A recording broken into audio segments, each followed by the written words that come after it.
Good morning, students. So we were studying chapter 2 of science, that is microorganism, friend and foe, and our topic is useful microorganisms.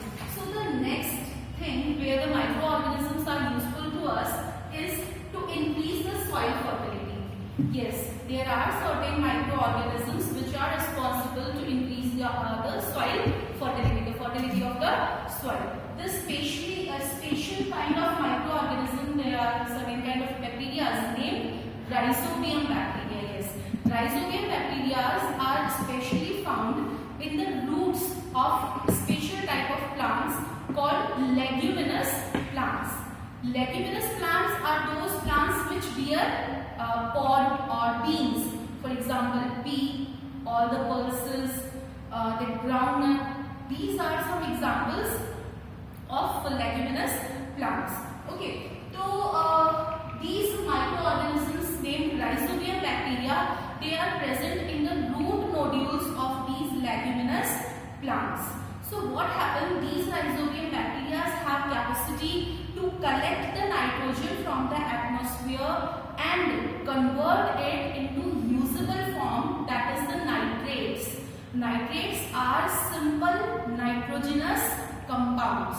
Because it is, we have to, or the plants have to do that, because plants or any animal cannot directly use the nitrogen from air as we use oxygen, or plants use oxygen and carbon dioxide. In the same way, we can't use nitrogen. But it is very important for the entire living world, because the protein can only be synthesized by using nitrogen.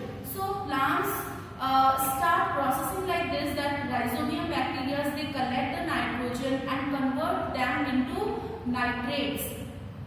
Now what happened after the harvesting the crop, the roots remain inside the soil, and that root, including the Rhizobium bacteria which has produced nitrates, it starts decomposing, and all those nitrates get mixed up with the soil, and this way the soil becomes enriched by nitrogenous compounds. Now later on, when we grow crop on the same field or the same soil, those plants will get that nitrogenous substances from the soil and prepare protein in them. In this way, Rhizobium bacteria help to enrich the soil with nitrogenous compound and increase its fertility. Okay, so not only the bacteria, there are certain kind of blue-green algae which are also responsible for the same purpose. Now, the next thing, cleaning the environment. Yes, cleaning the environment. We can see a different kind of garbage or dump spread around us. It mainly contains dead and decayed material, that organic material that basically consists of dead plant and animal bodies. So certain kind of microorganisms, especially the bacteria and certain kind of fungus also, they start decaying that organic waste and help to keep our environment clean. In the same way, the sewage waste, it is the toiletry waste which comes out from our home. So these certain kind of bacteria and the fungus, they also start decaying all the sewage waste and convert them into less harmful simple forms. In this way, they keep the environment naturally clean. So they are called natural cleaner of the environment as well as water also.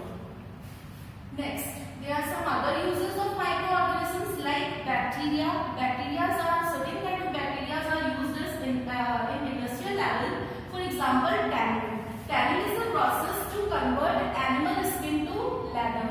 Leather is a material which is used to make shoes, handbags, purses, belt, etc. So leather is basically made up of animal skin, and to make it tough and hard, tanning process is done, and this tanning is done by certain kind of bacteria. Next, the process is called retting. Retting is also a bacterial process to separate the jute fibers. Yes, the jute fibers, that is a clump of fibers. To separate those fibers, the bacterial action is used on jute. Next, biogas production. As I have told you, we have different kind of waste. It can be agricultural waste or household or kitchen waste. It is there. So what we do, all the dead animals and plant bodies. So we just collect all the garbage at a place and dump it in a pit. And after covering the pit with soil, we used to keep it moist so that the bacteria can grow over there. And after few days, the entire garbage, the entire content, because of the bacterial action, of course, it converts or it starts releasing special kind of gas which is called biogas. And biogas is surprisingly a very much cleaner fuel which is used in rural areas at very large level for the production of electricity, or it is directly used in kitchens. Okay, so the next thing, bacteria. Certain kind of bacteria are found in the digestive system of ruminant animals. Ruminant animals, the example of ruminant is cow or goat. These bacteria help these ruminant animals to digest the cellulose. As the ruminants are herbivores, they directly depend on plants for their food, and plants contain a tough sugar which is called cellulose. It is not easily digestible, so enhance the process of digestion. These bacteria help these ruminants so that cellulose can easily be digested. In this way, the microorganisms are helpful to us. But not all the microorganisms are always helpful to us. There are certain kind of microorganisms which cause harmful effect on us. So let us start with it. So our next topic is harmful microorganisms, and first of all we are going to study about that microorganisms cause diseases. Yes, there are a number of microorganisms that cause disease, and here we are especially focused on the diseases caused in human beings by the microorganisms. So the very first definition related to the topic is pathogen. Pathogens are none other than the microorganisms that cause disease. Or in simple word, we can say that disease causing microorganisms are called pathogens. Okay, now the next thing, how these pathogens get entered in our body to make us ill. There are a number of ways for that.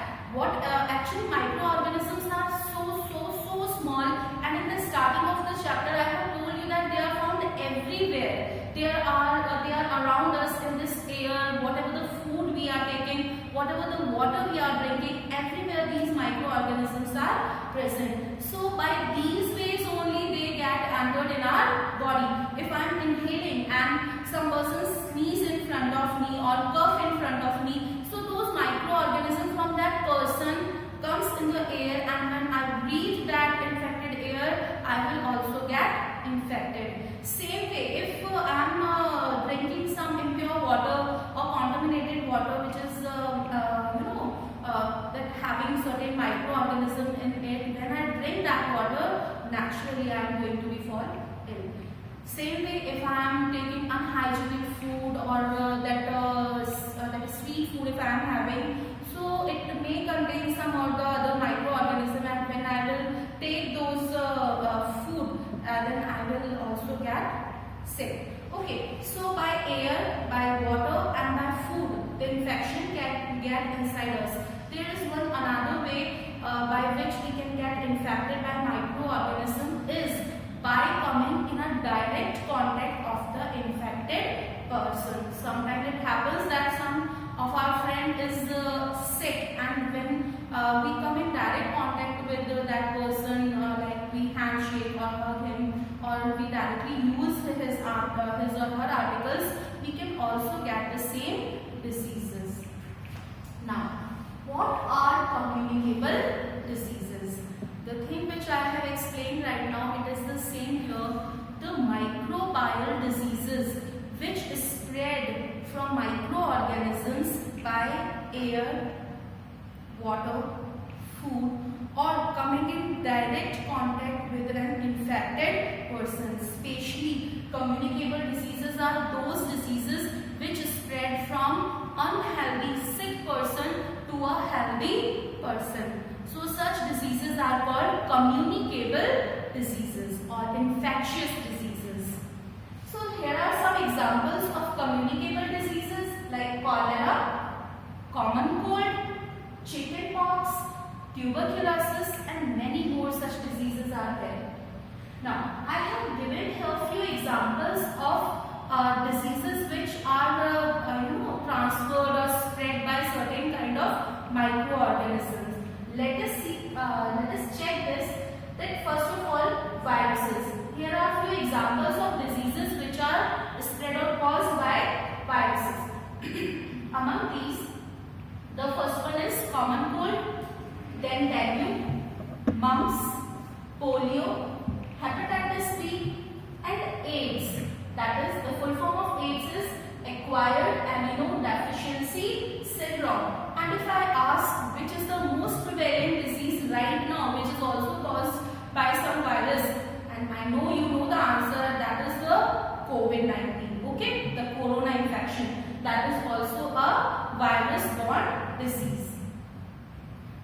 Now, bacteria. These are the examples of disease which are caused by bacteria: typhoid, cholera, tetanus, tuberculosis, which is in short is called TB, plague, food poisoning. FP stands for food poisoning, etc. Fungus. Yes, fungus is also responsible for causing some diseases in us. The example is ringworm, which is a skin disease. You might have seen in summer season or during the monsoon, we get red patches in those areas which sweat a lot. Those red patches are very itchy and it was inflammation over there. So that is the ringworm, okay, which is caused by fungus. And last but not the least, these are the protozoans. The diseases caused by protozoa are malaria, kala-azar, sleeping sickness, and amoebic dysentery. These all diseases are caused by unicellular organisms called protozoa. I hope the topic is clear to you.